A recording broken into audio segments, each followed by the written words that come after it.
Imagine two men standing under a massive rainstorm in life. The first man holds a giant bucket that can catch thousands of gallons of water.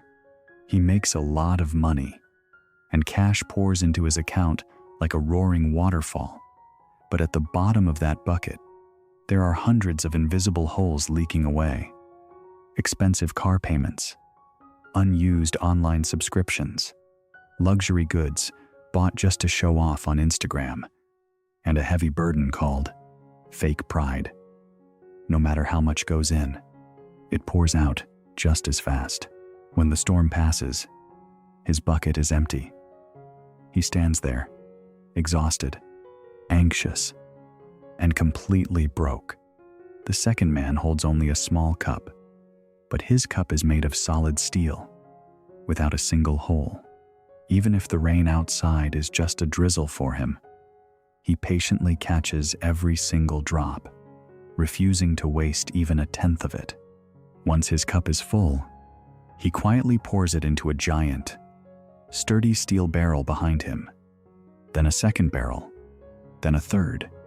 When the financial storm hits the city, the man with the giant bucket has to drop to his knees and beg for water, while the man with the small cup already owns an entire ocean. This is not a distant fairy tale. This is the brutal reality of the modern world you live in today. We live in an era obsessed with income.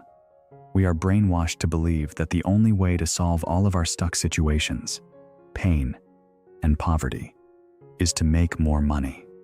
But what is the truth? Making more money when you have terrible habits is just like trying to pour more water into a leaking bucket. You don't get richer. You just speed up the flow of waste. For centuries, the greatest minds of Stoicism and ancient Eastern philosophies have deeply understood this law of survival. They do not chase wealth by showing off depreciating assets. They look for it through strict self-discipline, learning how to patch every single hole before the storm arrives. Stay with me until the very last second of this video, because the real-life story right after this will permanently change the way you look at money and freedom.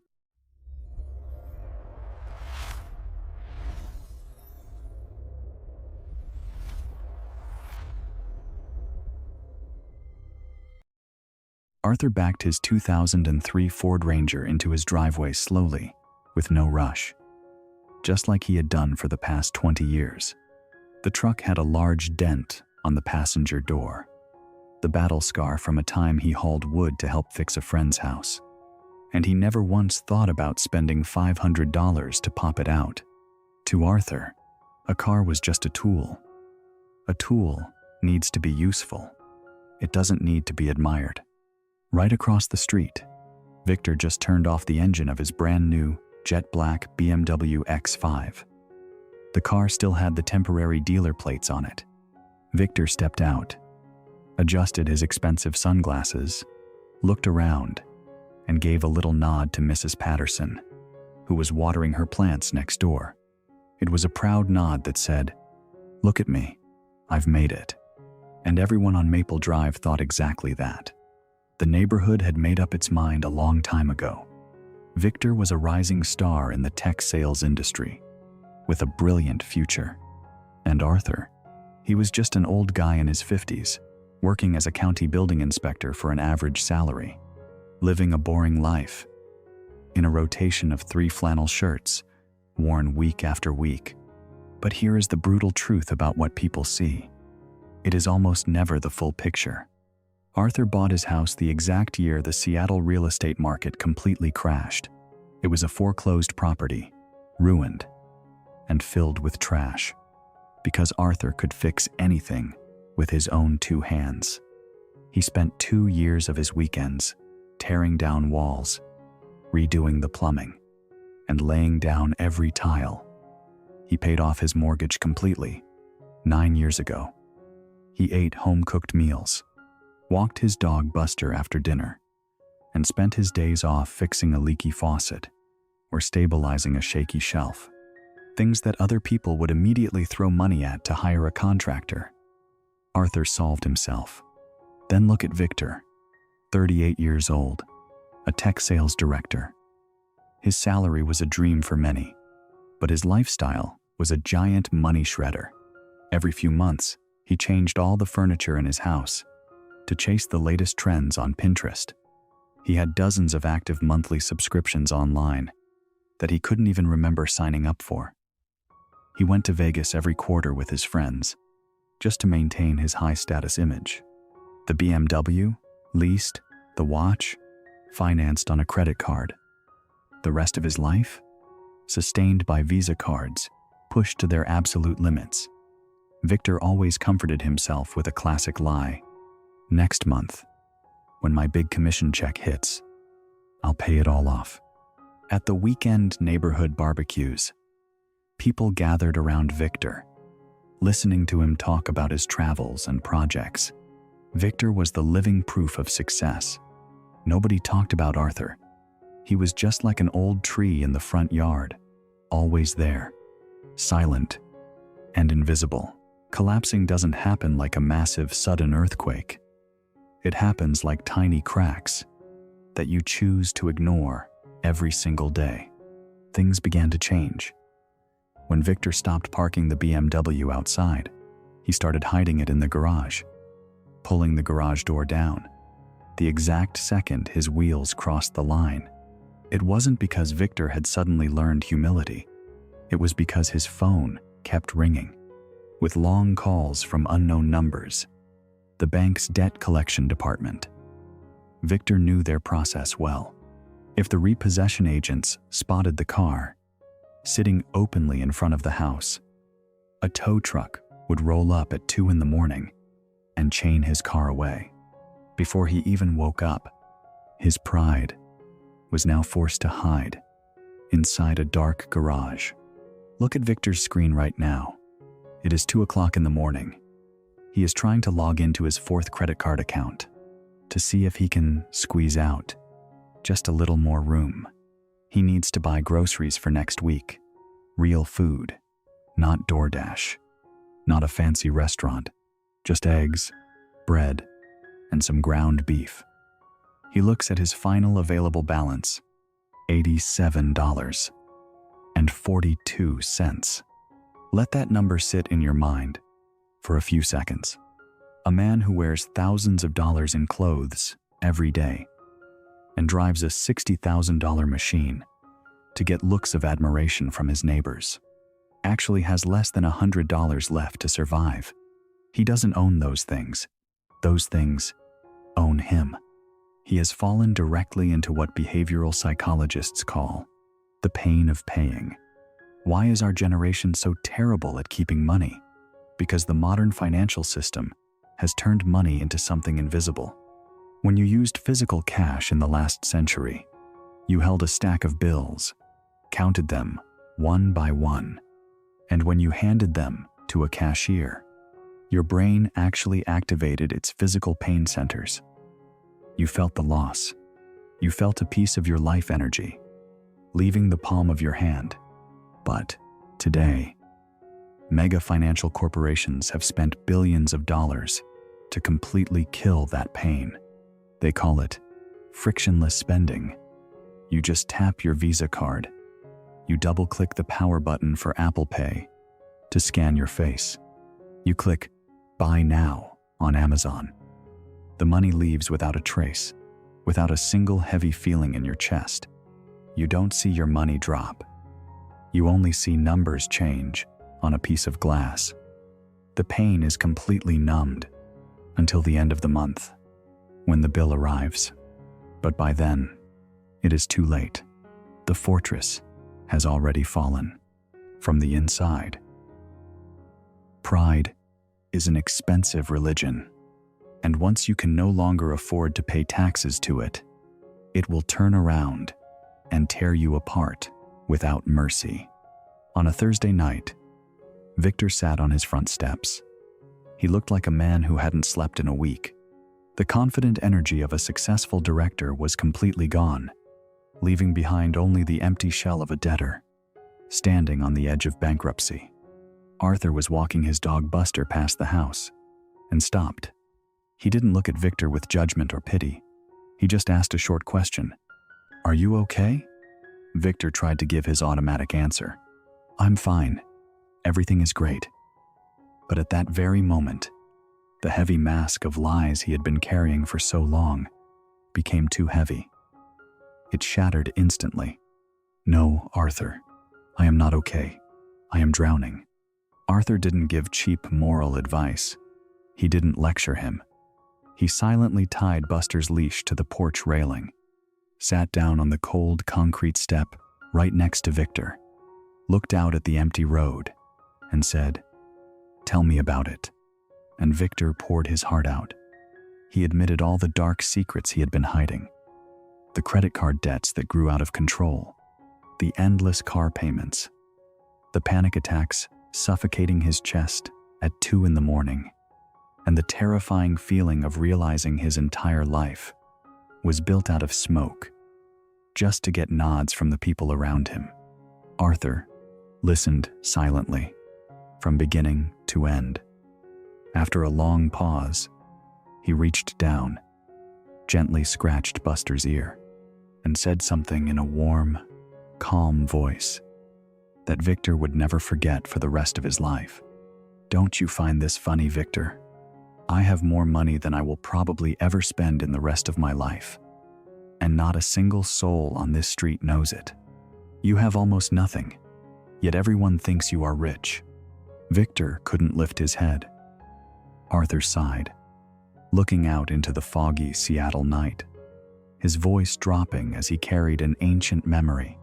"You know, Victor, I have this peace today, not because I was born smarter than anyone else. It's because I watched a brutal lesson from my own father. My father was a Japanese immigrant. When he first set foot in America in the 1970s, he had nothing but his bare hands and broken English.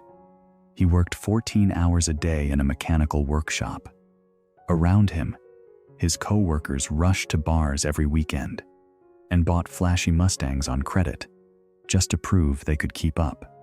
Arthur smiled faintly, remembering his late father. My father was different.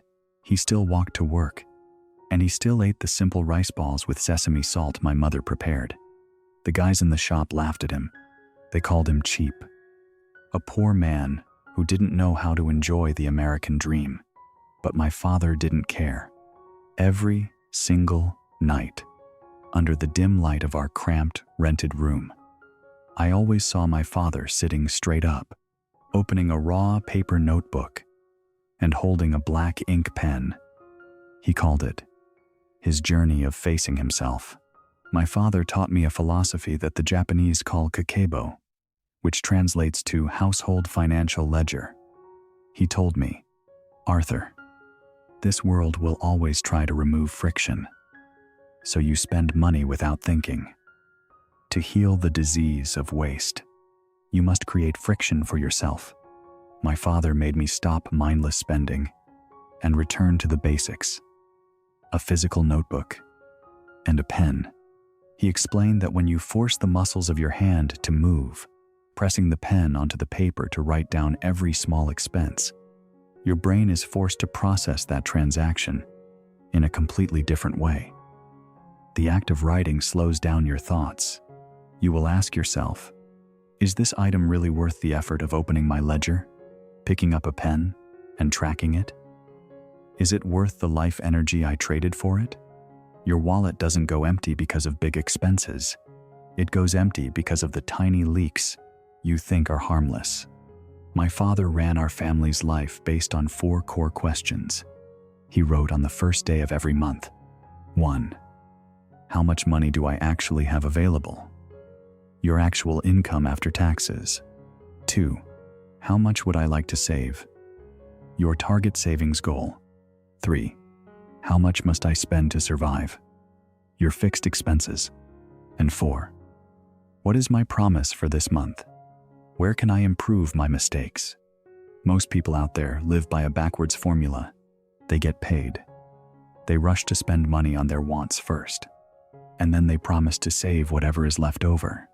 The result is always a big fat zero. My father flipped that equation completely. Income minus target savings equals allowed spending money.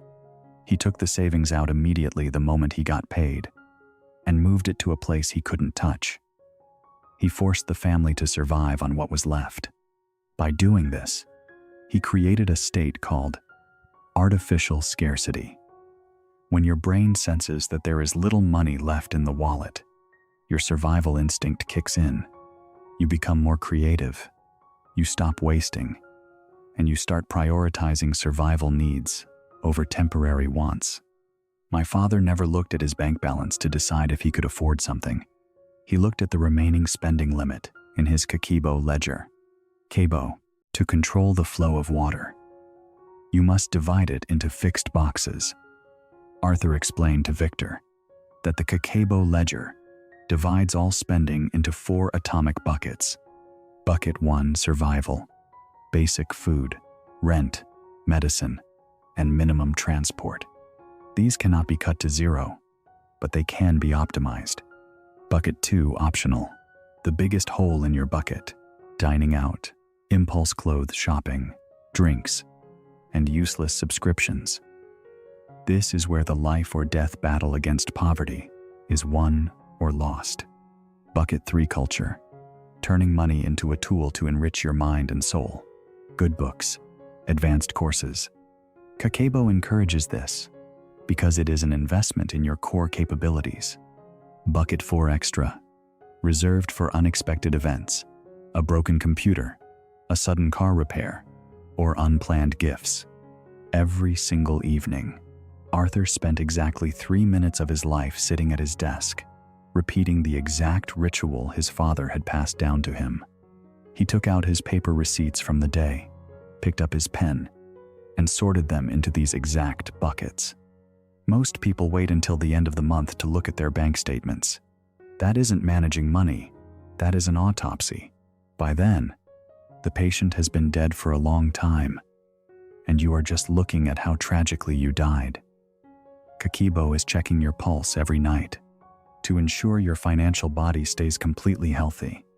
Look at how Arthur used his 3rd and 4th buckets. On Maple Drive, there was an old lady named Evelyn, 67 years old, a retired elementary school teacher. Her roof had been leaking all winter, and she had to place pots all over her house to catch the water because her pension couldn't cover the $4,200 repair cost. She only mentioned it casually during a conversation on the street corner. 2 days later, a professional roofing crew showed up, set up scaffolding, and fixed her entire roof. Within 48 hours, they handed her paperwork stating this was a county community assistance program for seniors. The old lady cried tears of gratitude for this anonymous organization she never knew. And not a single soul on this street ever knew that in Arthur's Kakeibo ledger that month, there was a $4,200 expense transferred directly to that contractor's company. Arthur didn't post a single picture on Instagram to get empty likes. He didn't need a certificate or a tearful thank you to feed his ego. To Arthur, money was a form of energy, and when he saved enough of it in his solid steel cup, he gained the power to protect another life without shaking his own foundation. He closed his ledger, went back to his simple bowl of oatmeal, silent and invisible. Real change is never a romantic movie. Real change is a brutal, painful process, filled with deep shame for your ego. The next day, Victor called the bank and went through a process called voluntary surrender, handing over his asset willingly. He signed documents acknowledging that the BMW would be sold at an auction, that he would personally owe the remaining debt difference, and that his credit score would be dragged to the absolute bottom.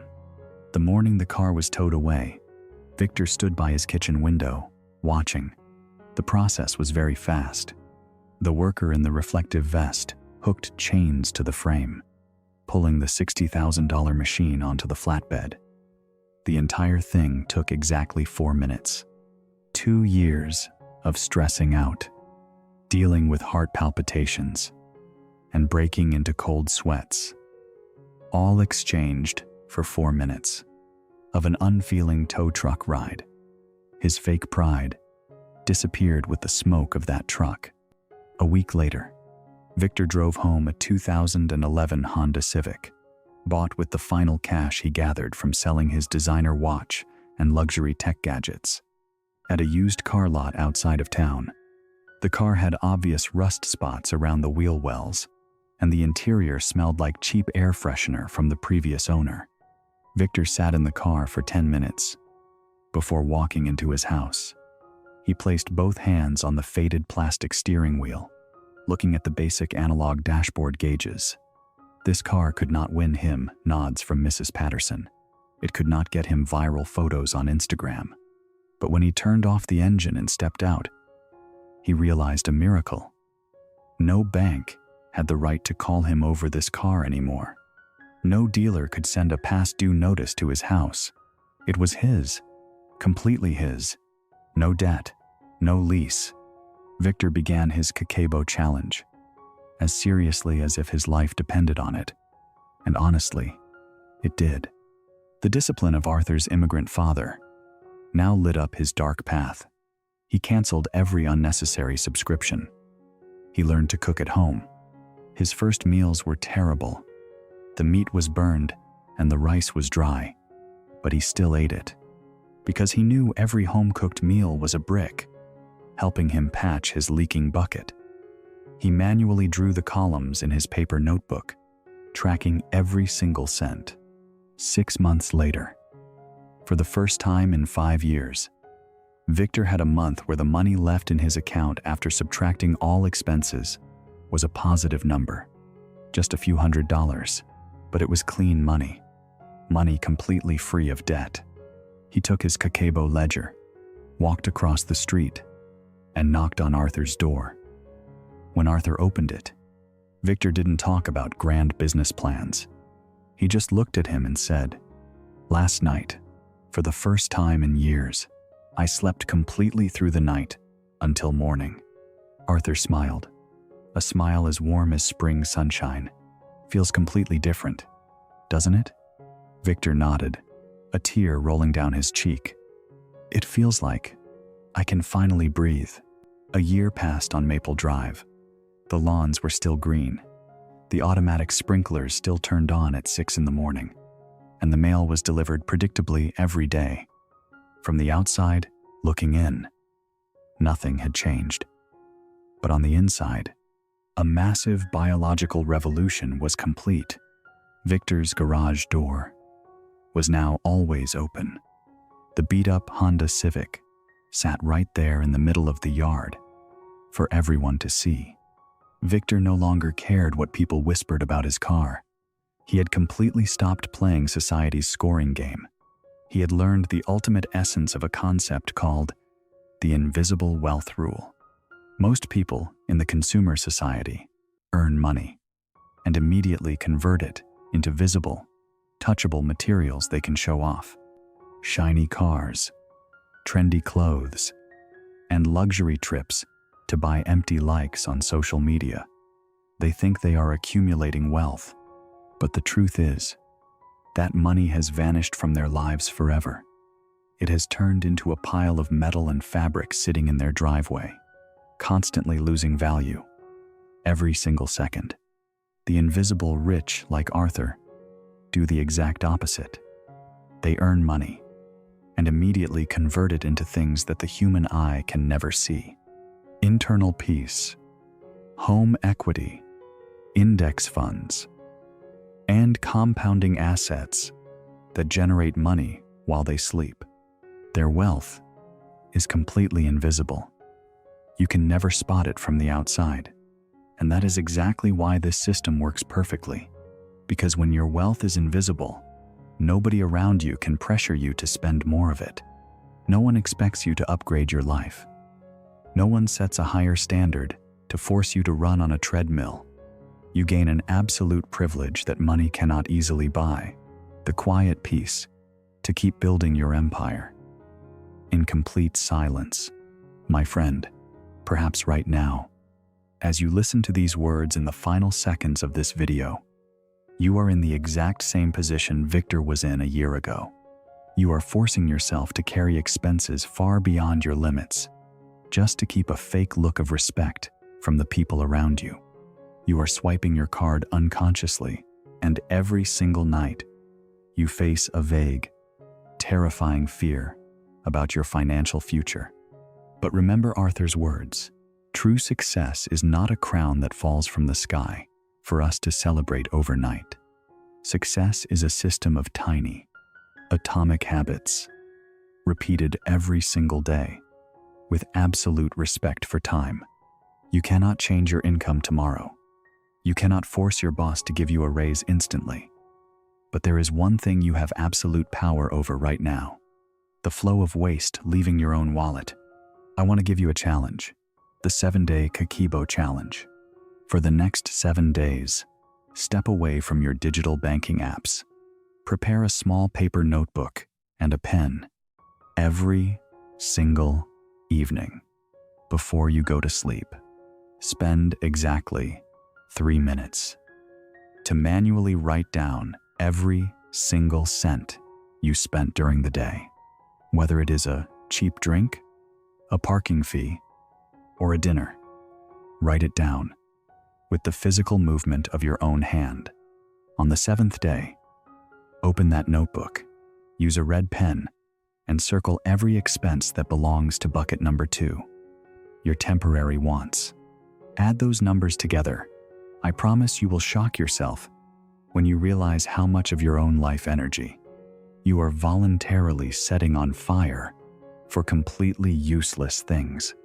Awareness is the absolute first step to a total rebirth. If you are ready to step out of the leaking bucket of fake pride and enter the world of the invisible rich, leave a comment below with the ultimate vow of Kakeibo. I master my money. It does not master me. I will be right here, waiting to read your commitment. If you found this story valuable and want to learn more about the deep secrets of wealth and freedom, please hit the like button, share this video with someone who needs to hear it, and subscribe to our channel. Turn on the notification bell so you never miss our next life-changing stories.